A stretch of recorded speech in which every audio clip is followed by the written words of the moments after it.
వారిద్దరూ మంచి అండర్స్టాండింగ్ ఉన్న ప్రేమికులు. అతడు బైక్ నడుపుతుంటే ఆమె వెనకాల కూర్చుని దారిన పోయే వాళ్ళ మెడలో బంగారం లాక్కెళ్తుంటుంది. ఏంటి, షాక్ అయ్యారా? ఈ ఘరానా దొంగల గురించి 4 పోలీసు బృందాలు వెతుకుతున్నాయి. సాధారణంగా ఓ ఇద్దరు ప్రేమికులు జీవితంలో సుఖంగా సంతోషంగా బతకడానికి ఏదైనా జాబ్ కానీ లేదా బిజినెస్ కానీ చేస్తుంటారు. కానీ నల్లగొండ జిల్లాకు చెందిన ఇద్దరు లవర్స్ మాత్రం చైన్ స్నాచింగ్లు చేస్తూ దొంగలుగా మారారు. ఆ చుట్టుపక్కల ప్రాంతాల్లో ఒంటరిగా వెళ్లే ఆడవాళ్లే వీరి టార్గెట్గా మారుతున్నారు. తాజాగా దేవరకొండ మండలం మర్రిగూడ పోలీస్ స్టేషన్ పరిధిలో బైక్పై వచ్చి ఓ మహిళ మెడలోంచి ఈ లవర్స్ చైన్ స్నాచింగ్కు పాల్పడ్డారు. అది గమనించిన కొందరు స్థానికులు వీళ్ళని బండి మీద చేస్ చేశారు. అయినా దొరకకుండా హై స్పీడ్తో లవర్స్ పారిపోయారు.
వాళ్ళు చేస్ చేస్తున్న వీడియోలు ఇప్పుడు వైరల్గా మారాయి.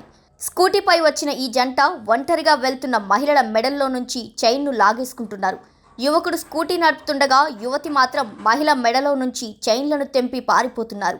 తాజాగా మర్రిగూడ మండల యారగండ్లపల్లి గ్రామానికి చెందిన సాతు సునీత మెడలో 4 తులాల చైన్ లాక్కొని పారిపోయారని పోలీసుల విచారణలో తేలింది. ఈ ఘటనపై పోలీసులు కేసు నమోదు చేసుకుని దర్యాప్తు చేస్తున్నారు. ఇక ఈ ఘటనపై 4 ప్రత్యేక బృందాలు ఏర్పాటు చేసి దేవరకొండ డీసీపీ దర్యాప్తు కొనసాగిస్తున్నారు.